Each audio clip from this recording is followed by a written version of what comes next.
আল কারিআতু মাল কারিআ ওয়া মা আদরাকা মাল কারিআ।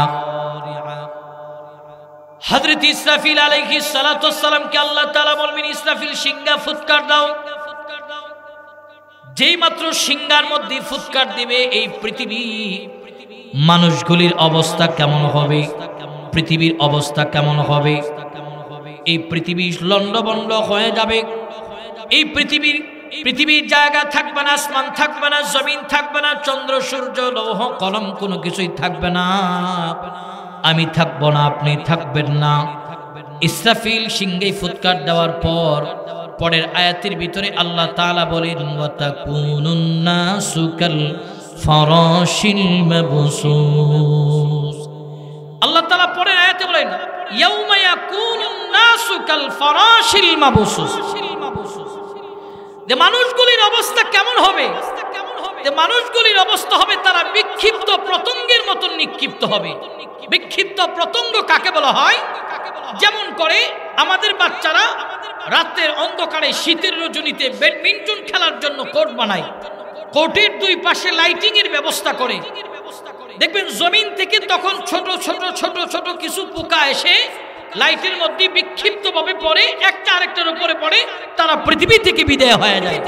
ঠিক ইসরাফিল আলাইহিস সালাতু ওয়াস সালাম সিংহে ফুৎকার দেওয়ার পর একজন মানুষ আরেকজনের উপরে এইভাবে পড়বে, একজন মানুষ আরেকজনের উপরে এইভাবে পড়বে। শুধু তাই নয়, তাফসীরের বর্ণনায় আসছে ইসরাফিলের প্রথম সিংহে ফুৎকার শোনার পর গর্ভের অপরিপক্ক বাচ্চা, মহিলাদের গর্ভে যে অপরিপক্ক বাচ্চা থাকবে, এই বাচ্চাগুলি পর্যন্ত ডেলিভারি হয়ে যাবে। জোরে বলুন আল্লাহু আকবার। গর্ভের বাচ্চা ডেলিভারি হয়ে যাবে। শুধু তাই নয়, মার সামনে মেয়ে দৌড়াবে, মেয়ের সামনে মা দৌড়াবে, বাবার সামনে ছেলে দৌড়াবে। কেউ কারো আপন হবে না। দুনিয়ার নিজাম হলো ছোট হোক বড় হোক, বাবা মার সন্তানের মহাব্বত দিলের ভিতরে থাকে, হৃদয়ের ভিতরে থাকে। সেদিন মহাব্বত থাকবে না, মায়া থাকবে না। ইসরাফিলের সিংহের আওয়াজ শোনার পর কেউ থাকবে বাজারে, কেউ থাকবে বন্ধুর আড্ডাখানায়, কেউ থাকবে তাসের আড্ডাখানায়, কেউ থাকবে জোয়ার আসরে, কেউ থাকবে বন্ধু বান্ধব নিয়ে খোশ গল্পের ভিতরে। এমন সময় আল্লাহ পাক রব্বুল আলামিন ইসরাফিলকে সিংহে ফুৎকার দেওয়ার কথা বলবেন। সিংহা বাজাবেন তো পৃথিবীর সব কিছু লন্ডভন্ড হয়ে যাবে, মানুষগুলি একটা আরেকটার উপরে পরে অজ্ঞান হয়ে যাবে। এরপরের আয়াতে আল্লাহ তাআলা বলেন, ওয়াতাকুনুল জিবালু কাল ইহনিল মানফুস। এই যে পাহাড় পর্বত, এই যে পাহাড় পর্বত যেগুলি দিয়ে আল্লাহ তাআলা জমিনকে সুন্দর করে সাজিয়েছে, এই পর্বতমালাগুলির অবস্থা সেদিন কেমন হবে? বাংলাদেশের সবচেয়ে উঁচু পর্বত হলো ময়মনসিংহের গারো পাহাড়, সেদিন থাকবে না। এই যে সিলেট অঞ্চলে বৃহত্তর সিলেটের উঁচু উঁচু পাহাড় দেখেন, টিলা দেখেন, সেদিন থাকবে না। বাংলাদেশের সবচেয়ে উঁচু পাহাড়, উঁচু পর্বত খাগড়াছড়ির তাজিংডং পর্বত থাকবে না। সেদিন সব কিছু লন্ডভন্ড হয়ে যাবে। 10 তলা বিল্ডিং, 20 তলা বিল্ডিং, 100 তলা টাওয়ার, 50 তলা টাওয়ার, এগুলি থাকবে না। সেদিন সবগুলি লন্ডভন্ড হয়ে যাবে। আল্লাহ তাআলা বলেন, পাহাড়গুলির অবস্থা কেমন হবে? পাহাড়গুলি ধ্বনিত তুলার মতো উড়বে। ধ্বনিত তুলা কাকে বলা হয়? দেখবেন যারা তুষক বানায়, এরা লেপ নরম করে বানানোর জন্য তুলাটাকে রৌদ্র দেয়। রৌদ্রে দেওয়ার পর চিকন টাইপের একটা বেত হাতি নিয়ে তারা এই তুলার উপরে আঘাত করে। আঘাত করার পর এখান থেকে কিছু তুলা শূন্যে ওড়ে, যখন বাতাস দেওয়া হয় আরো ওড়ে, আরো বাতাস দিলে আরো ওড়ে। ঠিক এই পর্বতমালাগুলি, পাহাড়গুলি যেদিন ইসরাফিল প্রথম সিংহা ফুৎকার দেবে, আল্লাহ তাআলা বলে এই ধ্বনিত তুলার মতন পাহাড়গুলি উড়বে। জোরে বলুন আল্লাহু আকবার। পাহাড়গুলি উড়বে। আসমানটার অবস্থা কেমন হবে? বিল্ডিংগুলির অবস্থা কেমন হবে? সামনে ঘোরা যে একটা বিমান, কাগজ দিয়ে আমরা বিমান বানাই, এই বিমানটাকে যেইভাবে বানিয়ে আকাশে উড়িয়ে দেওয়া হয়, ঠিক আসমানটা এইভাবে উড়বে। এরপরে বিল্ডিংগুলি এইভাবে সামনে ঘোরা কাগজের বিমানের মতন উড়বে। সব কিছু লন্ডভন্ড হয়ে যাবে, তছনছ হয়ে যাবে। এক কথায় এই পৃথিবীর কোনো অস্তিত্ব থাকবে না। প্রিয় ভাইয়ের আমার, সবকিছুই লন্ডভন্ড। প্রথম সিংহে ফুৎকারের পর সবকিছু লন্ডভন্ড, মানুষগুলি অজ্ঞান। আল্লাহ পাক রব্বুল রব্বুল আলামিন হযরতে ইসরাফিল আলাইহিস সালাতু ওয়াস সালামকে দ্বিতীয়বার সিংহে ফুৎকার দেওয়ার কথা বলবেন। প্রিয় ভাইয়ের আমার, আল্লাহ তাআলা হযরতে ইসরাফিল আলাইহিস সালাতু ওয়াস সালামকে নির্দিষ্ট করে বানিয়েছেন সিংহে ফুৎকার দেওয়ার জন্য।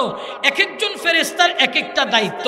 যেমন করে আমরা পৃথিবীতে এসেছি, আমাদের এক একজনের এক একটা দায়িত্ব, এক একজনের এক একটা কাজ, নির্দিষ্ট কাজ আমরা করি। ঠিক আল্লাহ পাক রব্বুল আলামিন চারজন ফেরেশতা নির্ধারিত করেছেন, এরা এক একজনের এক একটা দায়িত্ব, কেউ কারো দায়িত্ব পালন করে না, সবাই তাদের নিজ দায়িত্বের উপরে অটল এবং অবিচল। জোরে বলুন আল্লাহু আকবার।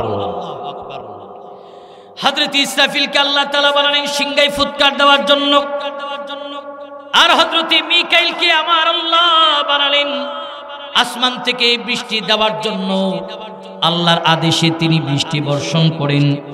এই মুসলমান যুবক, মুরব্বী, পর্দার অন্তরালের মা, খেয়াল করেন আসমান থেকে কখন বৃষ্টি দিবেন, আল্লাহর আদেশে কোন জায়গায় দিবেন। যেই জায়গায় বৃষ্টিটা পৌঁছালে জমিনের উপকার হবে, ফসলের উপকার হবে, তিনি আল্লাহর আদেশে ওই জায়গায় বৃষ্টি পাঠায়। শুধু তাই নয়, বৃষ্টি যে হয়, এক বর্ণনায় আসছে বৃষ্টির সঙ্গে আল্লাহ তাআলা রব্বুল আলামিন নদী নালা খাল বিলের ভিতরে কিছু মাছের ব্যবস্থা করে। কেন করে? কারণ আল্লাহর বান্দাদের খেদমতের জন্য আল্লাহ তাআলা আসমান থেকে বৃষ্টির সঙ্গে কিছু মাছেরও খালে বিলে মাছের ব্যবস্থা করে। জোরে বলুন আল্লাহু আকবার। নদী নালা খাল বিলে অনেক প্রকৃতির মাছ পাওয়া যায়, সবগুলি আমাদের পক্ষে ছাড়া সম্ভব নয়, আমরা নিজে থেকে ছাড়িও না। তো এত মাছ আসে কোথা থেকে? বলে আল্লাহ তাআলা বান্দার খেদমতের জন্য এই আসমান থেকে বৃষ্টির সময় কিছু মাছের ব্যবস্থা করে। এই কারণেই দেখবেন যখন বৃষ্টি হয় তখন যারা মাছ মারে, নদী নালায় খাল বিলে যারা মাছ মারার অভ্যস্ত লোক, তারা দেখবেন বৃষ্টি হইলেই নদী নালাতে মাছ মারতে যায়। জিজ্ঞেস করে কেন দাও? বৃষ্টি হইলে মাছ বেশি পাওয়া যায়। আল্লাহ পাক রব্বুল আলামিন বলে আমার গোলামের খেদমতের জন্য আমি বৃষ্টির সঙ্গে কিছু নদী নালায় মাছের ব্যবস্থা করি। জোরে বলুন আল্লাহু আকবার। কোন নিয়ামতের অস্বীকার করবেন রবের? বাপ, যুবক, কোন নিয়ামতের অস্বীকার করবেন আল্লাহ তাআলা? নিয়ামতের অতই সাগরে আল্লাহ তাআলা আমাদেরকে ডুবিয়ে রেখেছে, কিন্তু নিয়ামতের শুকরিয়ার ঢেকুর আমাদের হৃদয় থেকে আসে না। আজকে নিয়ামতের শুকরিয়ার ঢেকুর যদি আসতো, চতুর্দিকে যেন আজকে নিয়ামত আমাদের জন্য সংকীর্ণ হয়ে আসতেছে, চতুর্দিকে নিয়ামত যেন সংকীর্ণ হয়ে আসতেছে। প্রিয় ভাইয়ের আমার, এর একমাত্র কারণ আমাদের কাছে আজকে শুকরিয়া নাই, সবর নাই। ইমানদারদের ইমানের পূর্ণতা পায়, ইমানের পূর্ণতা পায় দুটো জিনিসের বদলতে। এক নম্বর হলো শুকর এবং সবর। এই শুকরও নাই, সবরও নাই, যার দরুন চতুর্দিকে যেন আমাদের নিয়ামত সংকীর্ণ হয়ে আসতেছে। জোরে বলুন ঠিক কিনা? নিয়ামত সংকীর্ণ। তো আল্লাহ তাআলা নির্ধারিত করলেন ইসরাফিল আলাইহিস সালাতু ওয়াস সালাম সিংহা বাজায়, হযরত মিকাইল আলাইহিস সালাতু ওয়াস সালাম বৃষ্টি দেয়, হযরত আজরাইল আলাইহিস সালাতু ওয়াস সালাম তিনার কাজ আর দায়িত্ব হলো মানুষের রূহ কবজা করা, আর হযরত রূহুল আমিন জিবরাইল আলাইহিস সালাতু ওয়াস সালাম তিনার কাজ আর দায়িত্ব হলো যখন পৃথিবী সৃষ্টির লগ্ন থেকে যত নবী রাসূল এসেছে আমাদের নবী পর্যন্ত তাদের কাছে ওহীর বার্তা প্রেরণ করলেন, ওহী নিয়ে আসলেন। চারজন ফেরেশতার চারটা বড় বড় দায়িত্ব, বড় বড় কাজ। আজকের পৃথিবীতে তালাশ করলে দেখা যায় ইসরাফিল নামের লোক পাওয়া যায়, মিকাইল নামের লোক পাওয়া যায়, জিবরাইল নামের লোক পাওয়া যায়। আজকের পৃথিবীতে তালাশ করলে দেখা যাবে আজরাইল নামের কোনো লোক পাওয়া যায় না। জোরে বলুন ঠিক কিনা? কেন? নামটা যেন কেমন ভয়ঙ্কর, আতঙ্ক। আজরাইল নাম রাখবে, মিকাইল আছে, জিবরাইল আছে, ইসরাফিল আছে, কিন্তু আজরাইল কেউ রাখে না। কেন? তিনি তো ফেরেশতা বলে, নামটাই যেন ভয়, আতঙ্ক। এই কারণে কেউ এমন নাম রাখতে চায় না। প্রিয় ভাইয়ের আমার, তো আল্লাহ পাক রব্বুল আলামিন হযরত ইসরাফিলকে দ্বিতীয় ফুৎকার দেওয়ার কথা বলবে। দেওয়ার পর আল্লাহ পাক হযরত আজরাইল আলাইহিস সালাতু ওয়াস সালামকে বলতে, আজরাইল যাও, পৃথিবীর মানুষের রূহগুলিকে তুমি কবজা করে নাও। জোরে বলুন আল্লাহু আকবার। তাহলে এই কথার দ্বারা প্রমাণ হলো আজকের পৃথিবীতে আমি আপনি আছি, আমাদের পরেই যারা আসবে তারাও থাকবে না, আমরাও থাকবো না। একেবারে পৃথিবীর শেষ লগ্নে যারা এই পৃথিবীতে আগমন করবে তারাও থাকবে না। এক কথাই সমস্ত মানুষ মরণশীল, আমরা মরব।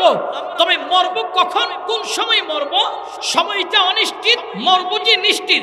কিন্তু মরব যে নিশ্চিত জানার পরও দুনিয়ার ব্যাপারে প্রতিযোগিতা আমাদের মধ্যে আছে, আখিরাতের ব্যাপারে প্রতিযোগিতা আজকে আমার আপনার কাছে নাই। তোরে বলুন ঠিক কিনা? দুনিয়ার ব্যাপারে প্রতিযোগিতা, আখিরাতের ব্যাপারে কোনো প্রতিযোগিতা না। আজকে দুনিয়া দুনিয়া দুনিয়া, চতুর্দিকে যেন আজকে আমরা দুনিয়ার প্রেমে আসক্ত হয়ে গেলাম।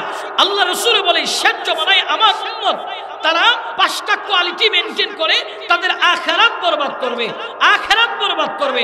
1 নম্বর আল্লাহ রাসূল বলেন ইউহিব্বুদ দুনিয়া ওয়া ইয়ানসাউনাল আখিরাহ, তারা দুনিয়াকে মহব্বত করবে, আখিরাতকে ভুলে যাবে।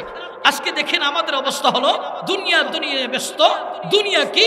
একটা বাড়ি, একটা নারী, একটা গাড়ি, একটা আলমারি, কয়েকটা থালা বাসন, এটাই তো দুনিয়া নাকি? আমার কথা বুঝেন তো? তো বুঝে থাকলে একটু হা না বললে কথাটা সুবিধা হবে। এই যে দুনিয়া কি? একটা বাড়ি, একজন নারী, একটা গাড়ি, একটা আলমারি, কয়েকটা থালা বাসন, এটাই তো দুনিয়া। এই দুনিয়ারে একত্রিত করতে গিয়ে মানুষের হায়াতে জিন্দেগির 60 বছর শেষ। একটা হিসাব দিই আপনাদেরকে। দেখেন একজন মানুষ লেখাপড়া করে 20 বছর, 20 বছর পর 25 বছরের কোঠায় গিয়া তার একটা চাকরি হয়। তো 25 বছরের কোঠায় চাকরি হলে 5 বছর চাকরি করে, চাকরির মধ্য দিয়ে পারিবারিকভাবে সিদ্ধান্ত হয় তোমাকে বিয়ে করাই দেওয়া হবে। তো বিয়ে করানো হয়, তো 30-এর কোঠায় বিয়ে করানো হয়। এই 30-এর কোটার পর আরো 5 বছর বিবিকে নিয়ে আমোদ ফুর্তি করতে গিয়া এই 5 বছরের ভিতরে আল্লাহ তাআলা তার একটা সন্তান দেয়। গেল হলো 35 হওয়ার পর এই বাচ্চাকে লালন পালন করার চিন্তা চেতনা তার হৃদয়ের ভিতরে ঢুকে, তার সেটেলমেন্টের চিন্তা ভাবনা ঢোকে। নিজে তো সেটেল হয়েছে, এখন সন্তানের সেটেলমেন্টের চিন্তা করে। তো সন্তানের পিছনে খরচ করে আরো 15 বছর, আরো 10 বছর। এই 15-10 বছর খরচা করার পর তারা হায়াতে জিন্দেগির থাকে কি? এখন চিন্তা করে যে সন্তানও সেটেল হইল, সবকিছু করলাম, এখন দুনিয়াতে একটু আরামায়েশে থাকার ব্যবস্থা করি। সবকিছুই তো হইল, সবকিছু করার পর ডাক্তারের কাছে যাওয়ার পর ডাক্তার বলে আপনার তো ডায়াবেটিস 20। তো এখন কি করা? মেপে মেপে খাইবেন, সকাল ফজর একটু দৌড়াবেন, বেশি খাইলে স্ট্রোক করবেন, আর ঘুমায়া থাকলো স্ট্রোক করবেন। তো বাপ আপনি না হায়াতে জিন্দেগির এই সময়টা দুনিয়া গুছাইছেন একটু আরামায়েশে থাকার জন্য, তো দুনিয়া তো আপনারে থাকতে দিল না আরামে, দুনিয়া তো আপনারে থাকতে দিল না। এটাই তো দুনিয়া। দুনিয়ার পিছনে দৌড়ঝাঁপ করতে করতে আখিরাতের সেটেলমেন্টের কথাই ভুলে গেলাম। আল্লাহ রাসূল বলেন সবচেয়ে বুদ্ধিমান তারা আল কাইয়িসু মান দারা নাফসাহু ওয়া আমিলা লিমা বা'দাল মাউত ওয়াল আজিজু মান আতবা নাফসাহু হাওয়াহা ওয়া তামান্না আলা আল্লাহ। বুদ্ধিমান তারা যারা দুনিয়া থেকে আখিরাতের সেটেলমেন্টের চিন্তা করে। দুনিয়ার সেটেলমেন্ট সবকিছু করলাম বাস, আখিরাতের সেটেলমেন্টের কথা চিন্তা ভাবনা করলাম না। আল্লাহ রাসূল বলে সে দুনিয়ার সবকিছু বুঝলো, সবকিছু বুঝার পর আখিরাতের সেটেলমেন্টের চিন্তা করলো না, সে নির্বুধ আর বোকা, তার চেয়ে বোকা আর কেউ নাই। তোরে বলুন ঠিক কিনা? দুনিয়ার সব কিছু করলেন, আখিরাতের সেটেলমেন্টের কথা বলে গেলেন। পাকিস্তানের জাস্টিস আল্লামা তাকি উসমানী হাফিজাহুল্লাহ, ওনার আব্বাজি মুফতি শফি রহমাতুল্লাহ আলাইহি বলে দুনিয়াটা কি? দুনিয়ার নসিহত করতে গিয়ে মানুষকে বলে দুনিয়াটা হলো একটা কিস্তির মতো, একটা ছায়ার মতো।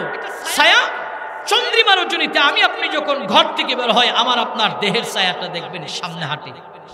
আমি যখন সামনে হাঁটা বাদ দিয়ে পিছনে হাঁটি, দেহের ছায়াটা পিছনে যাই।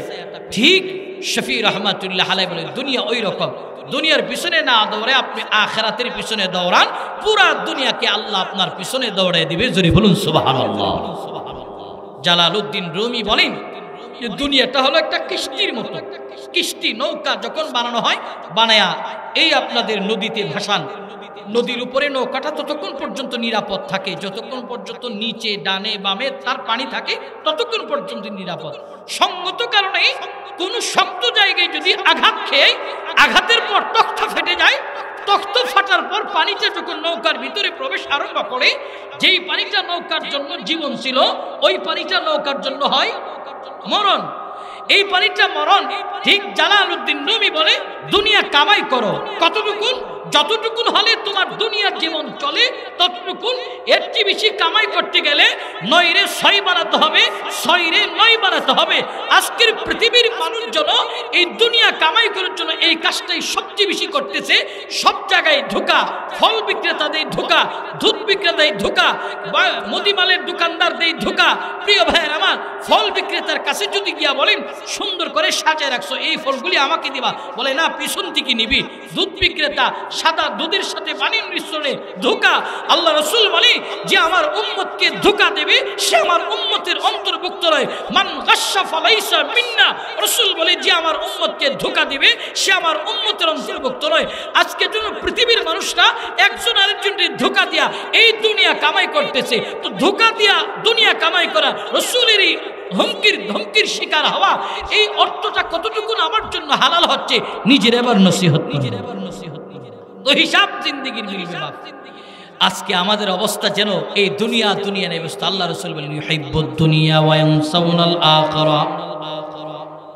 দুনিয়ার মহব্বত আমার উম্মতদের মধ্যে ঢুকবে, আখিরাতের চিন্তা চেতনা থাকবে না, দুনিয়ায় ব্যস্ত হয়ে যাবে।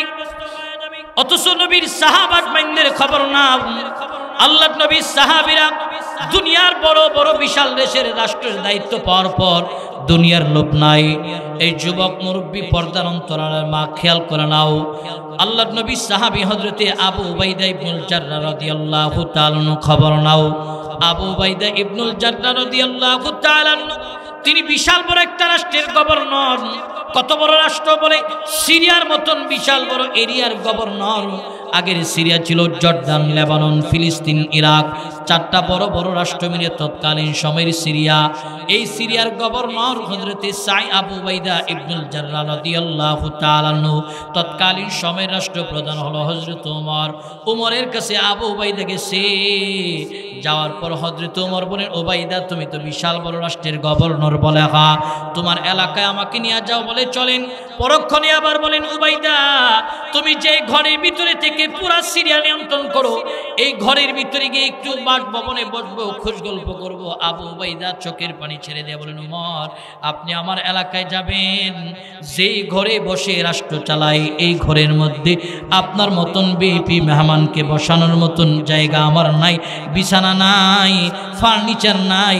হযরত ওমর এই কথা শোনার পর আশ্চর্যান্বিত হয়ে গেলেন।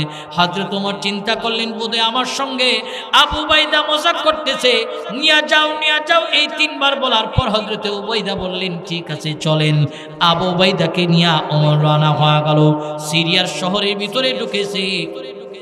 সিরিয়ার শহরের ভিতরে যাওয়ার পর হযরত ওমর বলেন উবাইদা এটা তোমার বাসভবন কোথায়? বলে সামনে চলো। সামনে যেতে যেতে যেতে যেতে জঙ্গলের গিরিপথ ধরে হাঁটতেছে। জঙ্গলের ভিতরে গিয়ে হযরত উবাইদা একটা ঝুপড়ি ঘরের সামনে দাঁড়ালো। যেই ঘর খেজুর পাতার চাউনি দেওয়া, খেজুর পাতার বেড়া, শাহাদাত অঙ্গুলি দ্বারা ইশারা করে বলতেছেন ওমর এটা আমার ঘর, এইটা আমার ঘর, এটা আমার বাসভবন। এই বাসভবনে থেকে আমি উবাইদা পুরা সিরিয়া নিয়ন্ত্রণ করি। জুড়ে বলুন সুবহানাল্লাহ। হযরত ওমর বলেন আমি দেখলাম ঝুপড়ি একটা ঘর। তো তিনি বললেন ঘরের ভিতরে ঢুকো। আর বর্তমান রাষ্ট্রের পরিচালকদের মধ্যে পার্থক্য কত ছিল, এরা ছিল জনগণের চিন্তা চেতনা। আর আমাদের রাষ্ট্রের দায়িত্ব যারা পূর্বে ছিল এখনো যারা আছে এদের চিন্তা চেতনা হলো জনগণ মরক বার বাচক, এবার আমাদের অর্থ করে ইনকাম করতে হবে। এই হলো আমাদের ওপরে অত্যাচার আর জুলুমের স্টিম রোলার চলতেছে। যেন জোরে বলুন ঠিক কিনা? কোনদিকে শান্তি নাই, সব দিকে অশান্তি। প্রিয় ভাইয়ের আমার, আবু উবাইদা ইবনুল জাররাহ রাদিয়াল্লাহু তাআলা দেখালেন। হযরত ওমর বলেন খাও কি, রান্না বান্না কি এখানে হয়? হযরত আবু উবাইদা একটা পানির মশক আনলেন। পানির মশক আইনা হযরত ওমরের সামনে দাঁড় করালো। খলিফাতুল মুসলিমিন হযরত ওমর এই মশকের দিকে তাকালো। তাকায় দেখলেন পানির মশকটা একেবারে ভরপুর, পানিতে ভরপুর। পানির নিচে কিছু রুটির টুকরো দেখা যায়। হযরত ওমর বললেন এই রুটির টুকরোগুলি কেন ভিজায় রাখছো? আবু উবাইদা ইবনুল জাররাহ বলতেছেন ওমর আমি যে রাষ্ট্রের পক্ষ থেকে আমাকে যে বেতন দেওয়া হয় এই বেতন দিয়ে আমি কোনো মতে জিন্দেগি চালাইতে পারি, বাড়তি কোনো ইনকাম আমার নাই।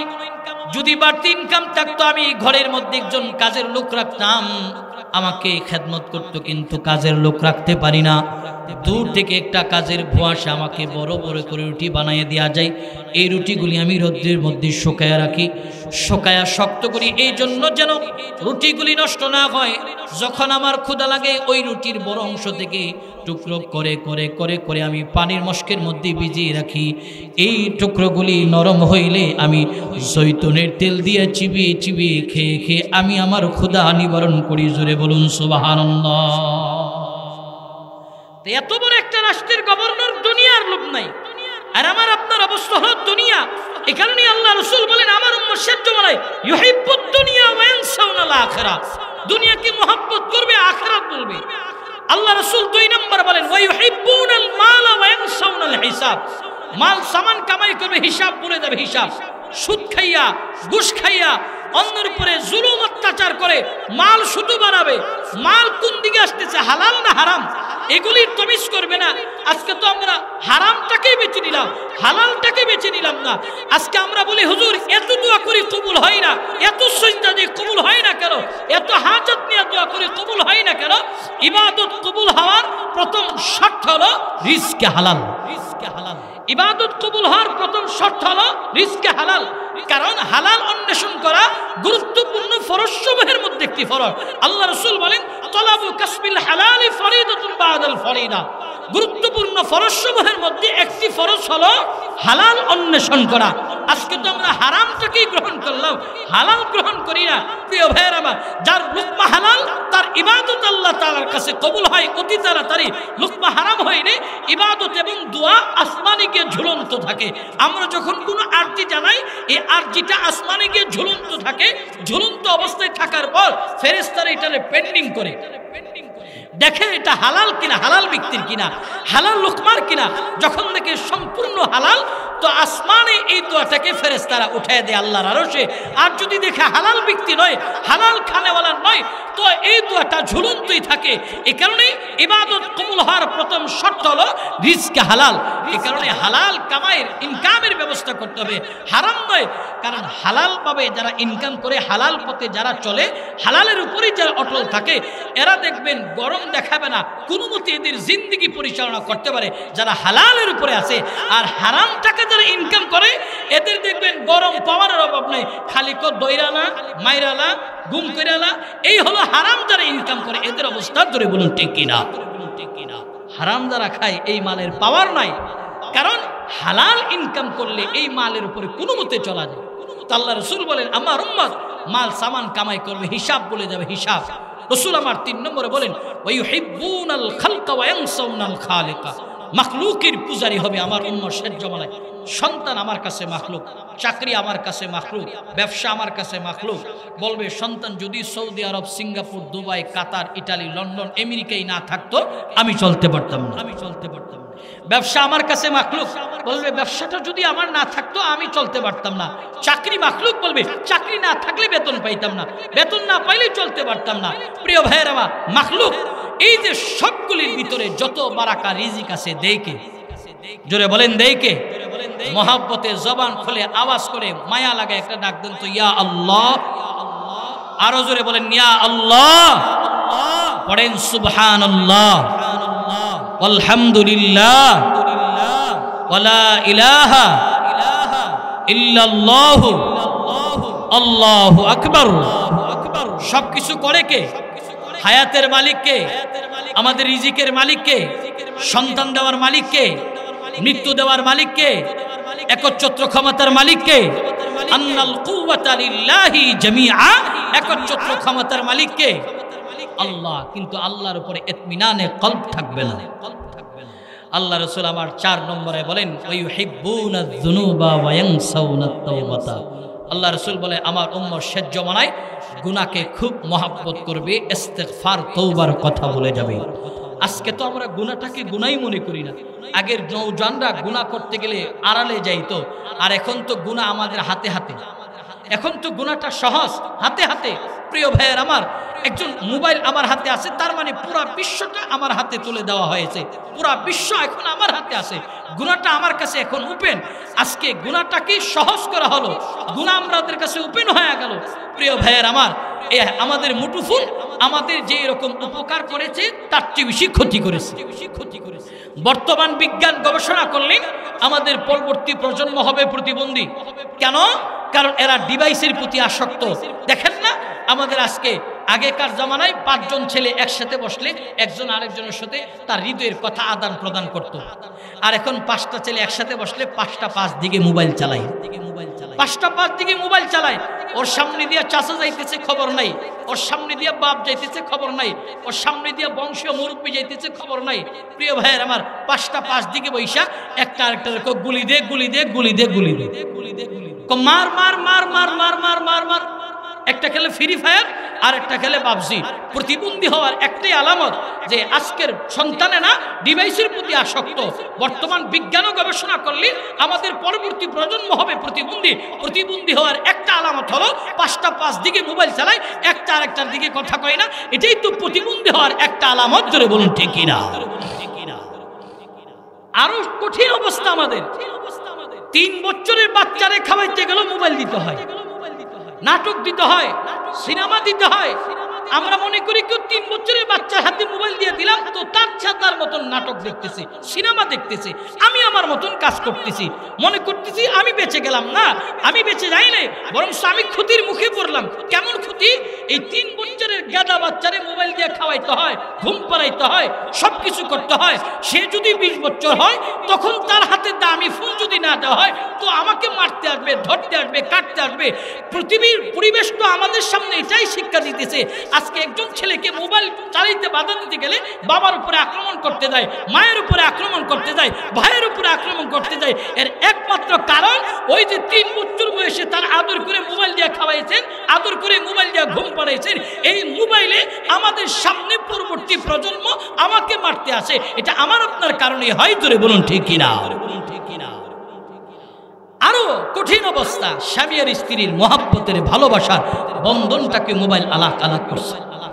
ঘরের ভিতরে স্বামী একদিকে মোবাইল চালায় তো স্ত্রী আরেক দিকে মোবাইল চালায়। মহাব্বত যে স্বামী স্ত্রীর মধ্যে ছিল এই মোবাইল কাইরা নিছে। মনে করিয়েন না আমাদের লাভ করছে, না, লাভের চেয়ে ক্ষতির সংখ্যাটাই বেশি। হ্যাঁ, জরুরত মোবাইল ব্যবহার করবেন। সন্তান বিদেশটাকে দরকার, আমার ভাই প্রবাসে থাকে দরকার, আমার ছেলে প্রবাসে থাকে দরকার। তবে এটাকে যেন এমন ভাবে ব্যবহার না করি যেন আমাদের ক্ষতি হয়। কিন্তু আজকে যেন এই মোবাইলের মাধ্যমে আমরা আজকে গুনাহের কাজে লিপ্ত সবচেয়ে বেশি হচ্ছি। আল্লাহ রাসূল বলেন আমার উম্মত শেষ জমানায় গুনাহটাকে মহব্বত করবে, ইস্তেগফার তওবার কথা বলে যাবে। দেখেন বিবাহ অনুষ্ঠানেতে, বিবাহ অনুষ্ঠানগুলিতে আজকে মুসলমানের সন্তান বিবাহ করবে, অনুষ্ঠানের 5 দিন আগে ডেক্সেট ভাড়া করা হয়, ডিজে পার্টির অনুষ্ঠান করা হয়। আরো বাজারে গিয়ে তালাশ করে কোন ব্র্যান্ডের বক্সের সবচেয়ে বেশি আওয়াজ, সবচেয়ে বেশি আওয়াজ। আর ভিন্নগর থেকে এই গ্রাম ছাড়াই আরো দূর যাবে, 5-7 কিলোমিটার আওয়াজ যাবে, এমন বক্স ভাড়া করে আনে। খেয়াল করেন, গানের আয়োজন করলেন। এই গানের আয়োজনের মাধ্যমে আপনি বিয়ের ভিতরে বরকত চান, বরকত আসবে না, গজব আসবে। আপনি যদি বরকত চান, আপনি গানের মাধ্যমে আবেদের ইবাদতের বিঘ্নতা ঘটালেন। ছোট্ট অসুস্থ বাচ্চারা ঘুমাইতে পারে না, অসুস্থ মুরব্বীরা ঘুমাইতে পারে না, এতগুলি মানুষকে কষ্ট দিয়া আপনি বিয়ের ভিতরে বারাকা চান, বারাকা আসবে না, আসমান থেকে আল্লাহর লানত আর গজব আসবে। বরকত যদি চান, মাদ্রাসা থেকে, তেগুরিয়া মাদ্রাসা থেকে 5 জন হাফেজে কোরআন আনেন, আবার কিংবা কোন এক মাদ্রাসা থেকে 5 জন হাফেজে কোরআন আনেন, আইনা সুন্দর করে বসান, বসে দিয়ে তিলাওয়াতের ব্যবস্থা করেন। গানের আয়োজন নয়, তিলাওয়াতের ব্যবস্থা করেন। তো তিলাওয়াতের কারণে আল্লাহ তাআলা আসমানি জমিনি সব গজব উঠে নিয়ে আল্লাহ তাআলা এর ভিতরে বরকত ঢেলে দিবে। জোরে বলুন আল্লাহু আকবার। এটাই তো করেন না, সবচেয়ে দামি জিনিসটা তো করবেন না, যেটা দিলে গুনাহ হয় এটা আপনারা করেন। মুসলমানের খতনা অনুষ্ঠান, এর মধ্যে ডিজে পার্টির অনুষ্ঠান করা হয়, নর্তকী এনে নাচানো হয়। আফসোস আর পরিতাপের বিষয়, মুসলমান আজকে গুনাহটাকে এইভাবে অ্যাকসেপ্ট করলো। তওবা ইস্তিগফারের কথা রাসূল বলেন ভুলে যাবে। আল্লাহ রাসূল 5 নম্বরে বলেন ওয়ায়ুহিব্বুল কুসুরা ওয়া ইয়ানসাউনাল মাকবারা। আল্লাহ রাসূল বলেন শেষ জামানায় আমার উম্মতরা উঁচু উঁচু প্রাসাদ নির্মাণ করার জন্য প্রতিযোগিতা করবে। ছোট্ট ঘর কবর, এই কবরের কথা আমার উম্মত ভুলে যাবে, আমার উম্মত কবরের কথা বলে যাবে। আজকে আমাদের মধ্যে বাড়ি বানানোর প্রতিযোগিতা, ওর বাড়িটা একতলা হয়ে গেল, আমার বাড়ি 2 তলা বানাও, ওর বাড়ি 2 তলা হয়েছে, আমার বাড়ি 3 তলা বানাও। এইভাবে প্রতিযোগিতা আর প্রতিযোগিতা। ছোট্ট ঘর, চতুর্দিকে মাটির বাউন্ডারি, উপরে বাঁশের চাউনি, ঘরের কথা আমরা ভুলে গেলাম। আল্লাহ রাসূল বলেন এই 5টা পথ আমল আমার উম্মত শেষ জামানায় গ্রহণ করবে। আজকে যেন এই 5টা পথ আমল গ্রহণ করে আমি আপনি জিন্দেগি চালাইতেছি, জাহান্নামের পথে যাইতেছি। বাপ শোনো, যুবক, এই মুরব্বী বাবা, পর্দার অন্তরালের মা, এই পৃথিবীতে আমরা কেউ থাকবো না, থাকার জন্য আসি নাই। আল্লাহ পাক রব্বুল আলামিন ইসরাফিল আলাইহিস সালাতুস সালামকে দ্বিতীয়বার ফুৎকার দেওয়ার কথা বলার পর আদেশ হয়ে যাবে, আজরাইল সমস্ত মানুষের রূহগুলিকে কবজা করো। সমস্ত মানুষের রূহগুলিকে কবজা করবে। রূহগুলি কবজা করে, মানুষের রূহ কবজা করার পর হযরত আজরাইল আলাইহিস সালাতুস সালাম আল্লাহর সামনে গিয়ে দাঁড়াবে।